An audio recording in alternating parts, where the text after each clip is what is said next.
Today I'm going to talk about 7 strange signs that your body is begging for iodine. And the last one, number 7, is going to be the most important. And the most interesting: the iodine in our soils have been depleted over the years. Iodine is not in the soil, it's not going to end up in the grass. If it's not in the grass, it's not going to be in the animal, and if it's not going to be in the animal, that's going to create a deficiency in you. Back in the 40s there was a huge problem with goers where you have this enlarged thyroid, and that was an iodine deficiency in certain parts of the country. This is when they introduced iodized salt, but then in the 70s, this whole iodized salt kind of disappeared. And it was replaced with sea salt. Problem is there's not a lot of iodine in sea salt. The combination of not getting enough iodine from our foods, on top of that there's certain things that will deplete iodine, like the fluoride in your water, the chlorine in the water, especially if someone is a vegan, they're not consuming foods high in iodine. And more if someone goes more vegetarian or vegan, the less they're going to start consuming shellfish, dairy, egg, seafood that normally contain iodine. Let's go through this list right now. Number 1, if someone starts losing the outer 1/3 of their eyebrows. You can see I'm not losing my eyebrows, they're quite bushy. But if you start losing this part right here, suspect you are iodine deficient. Number 2, hair loss. Iodine is crucial in making sure you have enough thyroid hormones that support your hair. And one of the biggest symptoms of a hypo-low-thyroid situation is hair loss. Number 3, heaviness.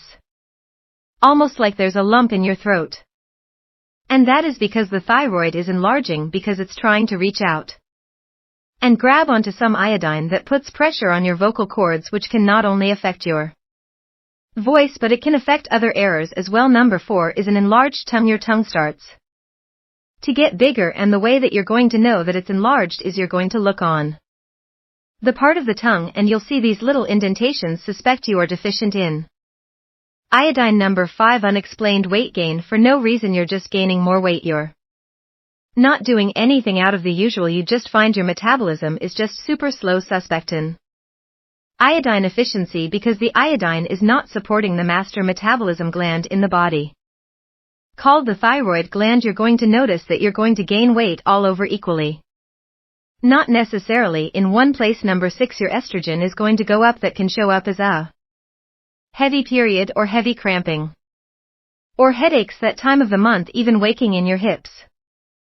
But then on the flip side, you might find that your testosterone is low, not just in men, but in women as well. Without a fully functioning thyroid, your estrogen's going to be high, and your testosterone is going to be low. So many men are deficient in iodine, they can't make enough testosterone. The testosterone is not activated. A lot of men find that just when they reintroduce iodine into their diet, that handles their low testosterone right off the bat.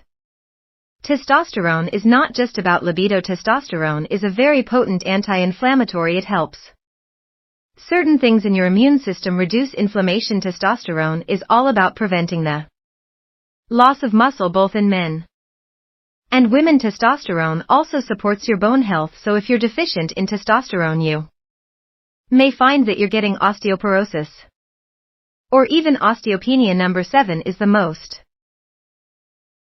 interesting and most important about iodine. When you are deficient in iodine, your IQ will be lower.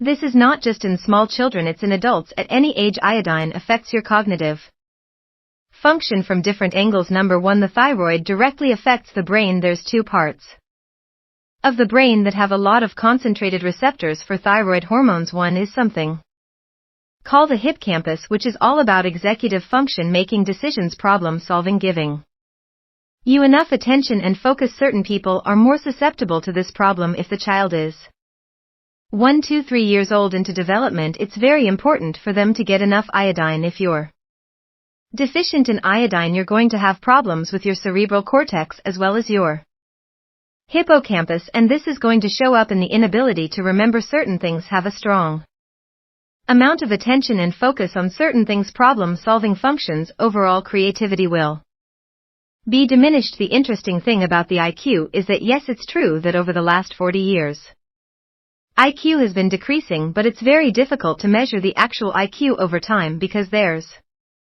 not just one standard test that everyone does. Over the years this test has been altered and change the way that we deliver this test has been changed if we measured the IQ from someone in the 50s versus now. It's like apples and oranges. The glitch in this whole IQ test is we're not comparing your IQ with someone from 1950. With the same test, no, we're comparing your IQ to the average IQ from a random sampling. The IQ has been dropping, but you're not going to necessarily see it because we keep readjusting the normal. It's very similar to when you test testosterone. Now we know in 1950 testosterone for someone 50 years old was a certain amount. And now it's a lot less, but if you look at the normal ranges, those normal ranges are based on the average of the population, basically comparing you to a bunch of unhealthy people. Yes, there are other factors, the school system, the way we're taught, the screen time, overall nutrition. But we can't forget about iodine.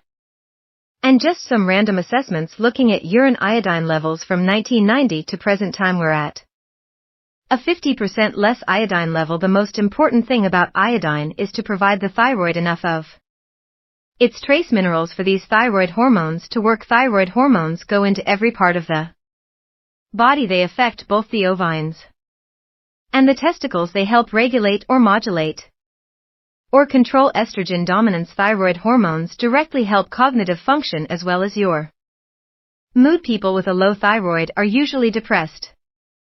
And if we're just talking about low thyroid, we're describing a hypothyroid condition.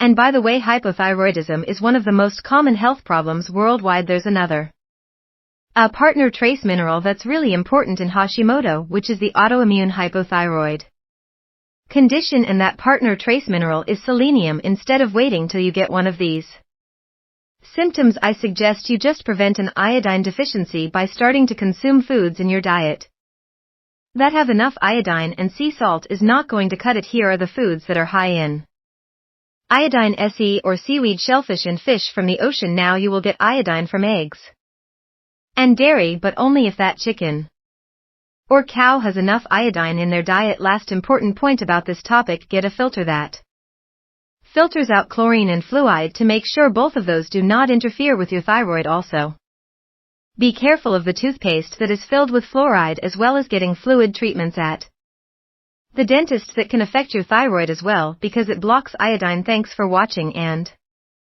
I will see you in the next video.